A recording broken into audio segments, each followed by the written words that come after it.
Boa noite, meu nome é Reinaldo Neves, tenho 50 anos e moro em Cariacica, no Espírito Santo. Cheguei aqui em 1990, quando saí da minha cidade no interior do estado, uma cidade pequena, para tentar a vida na cidade grande. Vou relatar uma experiência que vivi quase 30 anos atrás. Na época, cheguei a imaginar que estava ficando louco. Se não fosse a ajuda de um senhor chamado Augusto, talvez eu tivesse enlouquecido de verdade. Quando cheguei, comecei a trabalhar na construção civil, mas como servente. O salário não era muito, e mesmo assim, fiquei quase 5 anos nesse tipo de trabalho. Em 1995, consegui uma vaga mais tranquila, com carteira registrada, para trabalhar como vigia noturno em um supermercado aqui da cidade. O salário era melhor, e eu teria um horário mais livre, o que me permitia fazer alguns bicos e aumentar a renda, o que era fundamental para sustentar minha família e ajudar meus pais que ficaram na minha cidade natal. O serviço era simples, eu chegava ao mercado às 20 horas e ficava até às 6 horas da manhã. Naquela época, havia um senhor que fazia a limpeza do estabelecimento, o seu Augusto. Quase todos os dias, eu ajudava ele a limpar o chão dos corredores, mesmo não sendo minha função. Depois de mais ou menos um mês de trabalho, comecei a ouvir barulhos estranhos sempre que ficava sozinho. O som parecia um choro de criança.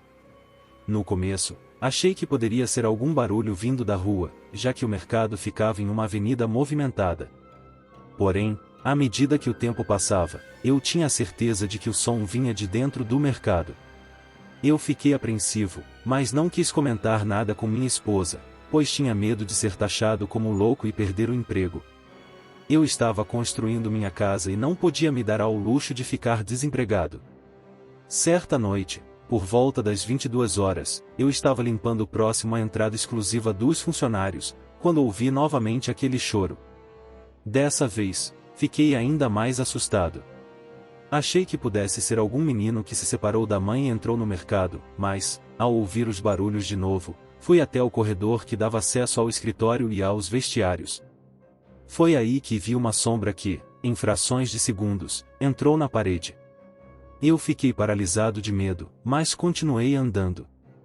Quando cheguei perto do quadro que ficava na parede, percebi que ele retratava uma criança chorando. Aquilo me deixou ainda mais perturbado. Eu saí correndo do prédio e fiquei na maior parte da noite no estacionamento. Eu queria entender o que estava acontecendo, se era apenas coisa da minha cabeça ou se realmente algo estranho estava acontecendo ali. Quando o dia amanheceu, voltei ao trabalho e tentei acessar as imagens das câmeras de segurança, mas não vi nada de anormal. Foi quando, de repente, ouvi um barulho estranho, como se algo tivesse caído no chão, seguido de passos correndo pelos corredores. Na noite seguinte, decidi conversar com seu Augusto sobre o que estava acontecendo. Para minha surpresa, ele não ficou assustado, apenas pediu para eu me acalmar e me disse que o problema poderia ser resolvido com oração. Ele sugeriu que eu ignorasse, caso contrário, eu não conseguiria continuar trabalhando lá. Naquela noite, o choro voltou. Eu e seu Augusto fomos até o local de onde vinha o som, e foi quando vimos a sombra novamente. Era do tamanho de uma criança, e ela saltou e desapareceu na parede onde estava o quadro. Seu Augusto fez uma oração em uma língua que eu não entendia, e aos poucos, o medo foi diminuindo. Quando ele terminou, fomos até o final do corredor e, quando passamos em frente ao quadro, o choro ficou mais fraco, misturado com soluços. Eu estava tremendo, mas segui firme. Na manhã seguinte, quando seu Augusto foi embora, eu decidi pedir demissão, mas pensei em minha família. Eu sabia que, se deixasse o emprego, teríamos dificuldades financeiras. No meu plantão seguinte, seu Augusto me disse que o problema estava resolvido.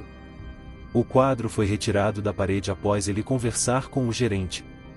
Depois daquela noite, nunca mais ouvi o choro, mas até hoje me pergunto como um simples quadro poderia abrigar algo tão estranho.